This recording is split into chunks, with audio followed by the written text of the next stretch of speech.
وہ ان کے لیے نیکی ہے. اللہ نے اسے مہلت اس لیے دی تاکہ وہ اللہ کو بلا کے گناہوں میں پڑے رہے. بی بی آیت تو کافروں کے لیے آئی ہے.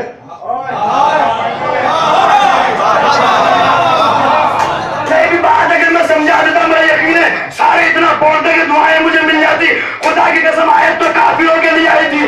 آیت تو کافر کے لیے. کافر گمان نہ کرے. یزید اپنے آپ کو مسلمان کہہ رہا ہے کہ میں تو کلمہ گو ہوں. وہ تو قرآن بھی پڑھ رہا تھا. میں قرآن پڑھ رہا ہے. وہ قرآن پڑھ رہا ہے. قرآن پڑھ رہا تھا. اپنے آپ کو مسلمان کہہ رہا تھا.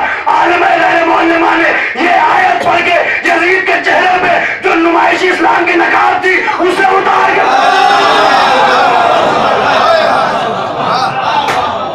بڑے دربار میں یزید کے کفر کا اعلان کر دیا.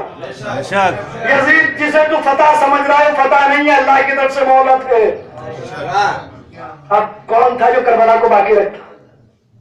کون تھا جو کربلا کو دوام دیتا؟ اب پتا چلا حسین کی فتح کی آواز ہے زینب. مل کے صلوات پڑھ لیں محمد.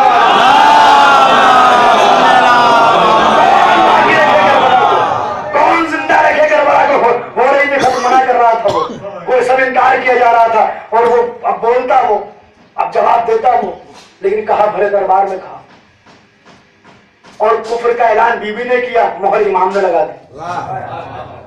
جب امام نے اذان اس نے کہلوائی تھی, امام پورا خطبہ اسی ممبر سے پڑھ کے جا چکا ہوں. ایک جملہ میں آپ کو سنا رہا ہوں کہ کیا کہا, بی بی نے کفر کا اعلان کیا اور مہر امام نے لگا دی. ورنہ کہہ دیتے زینب تو کیا ہوا, کہہ دیا تو امام کی مہر دکھائی دیے. امام نے کہا, امامت نے مہر لگائی. جب اس نے اذان کہلائی اللہ اکبر, امام نے کہا میرا گوشت میرا کوئی گواہی دیتا اللہ کے سوا کوئی معبود نہیں ہے, اور لا الہ الا اللہ گواہی دیتا اللہ کے سوا کوئی معبود نہیں, اللہ سب سے بڑا ہے, اشہد ان محمد رسول اللہ. امام نے کہا کہ اب بتا محمد جدو کم جدی, تیرے جد ہے کہ میرے جد ہیں. اب اگلا جملہ تو امام نے جو کہا, اب وہ بی بی زینب کی بات کی تصدیق کر رہے تھے. جب بی بی زینب نے کفر کا اعلان کیا, سید سجاد نے اس پہ مہر لگا دی, کہا کہ یہ کافر ہے. کہا اگر تیرا یہ گمان ہے کہ تیرے جد فقط کفر تو تو نے کفر کیا,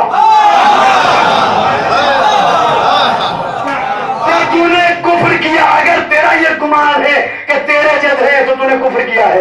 ابھی پہلے پھوپھی نے اعلان کیا تھا قرآن کی آیت کے ذریعے کہ یہ کافر ہے, امام نے مہر لگا دی. جو نمائشی اسلام کے نقاب تھی اتار کے پھینک دیا یزید کے چہرے پہ. اب کون باقی رکھے کربلا کو؟ اگر یہ نہ ہو تو کیا کربلا باقی رہے؟ تو کربلا کو دوام دیا جا رہا ہے, کربلا کو زندگی دی جا رہی ہے, کربلا کو حیات دی جا رہی ہے.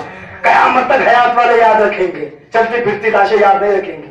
کربلا تک حیات والے زندگی والے یاد رکھیں گے. اسی لیے خواہش کی تھی, ایک شجاع بہن یہ خواہش کر سکتی ہے اپنے بھائی سے کہ بھائی تم جنگ کرو میں دیکھوں گی. بھائی دیکھیے, شجاع بہن ہی تو خواہش کرے گی, یا جسے پتا ہو کہ میرا بھائی اتنا بہادر ہے کہ نولاک سے لڑے, وہی تو کہے گی. ملک مکرم آیا حسین کے پاس شب عاشور, درود و سلام کے بعد توجہ رکھیں, درود و سلام کے بعد کتاب کا حوالہ کر مولانا دے گئے مولانا ستر تفصیل سے امام حسین کی جب لکھی کہ آگے ہمیں اس منزل تک جو میں آپ کو لانا چاہ رہا تھا. توجہ ہے کہ نہیں ہے؟ کہا کہ ملک مکرم آیا, درود و سلام. اللہ کہتا ہے حکومت آپ کی ہے, سلطنت آپ کی ہے, آپ ایسا حملہ کریں کہ قیامت تک آپ کی حکومت ہو. جب تک آپ چاہیں آپ کی حکومت رہے گی. ایک طرف حکومت ہے, دوسری طرف لقائے رب ہے, لقائے رب ہے. بتائیے آپ کا رب آپ سے چاہتا, آپ کیا چاہتے ہیں؟ امام نے جو جملہ کہا, خدا کی قسم صاحبان عرفان سنیں گے, امام نے کہا میں تو بہت دنوں سے تڑپ رہا تھا اپنے رب سے ملاقات کے لیے, بہت دنوں سے میں چاہ رہا تھا. کیا کہ حکومت نہیں چاہیے, لقائے رب چاہیے, لقائے رب چاہیے.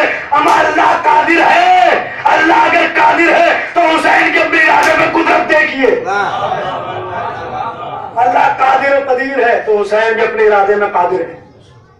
کہا کہ نہیں لقائے رب چاہیے. آیا تھا ملک مکرم لے کے, آیا تھا, لیکن حکومت لے لیجئے, سلطنت لے لیجئے, آپ کی حکومت ہوگی جب تک آپ چاہیں گے. اور کیا لقائے رب ہے, کہا لقائے رب چاہیے, اللہ سے ملاقات چاہیے, حکومتیں ہمیں نہیں چاہیے. تو خواہش کی. کیوں؟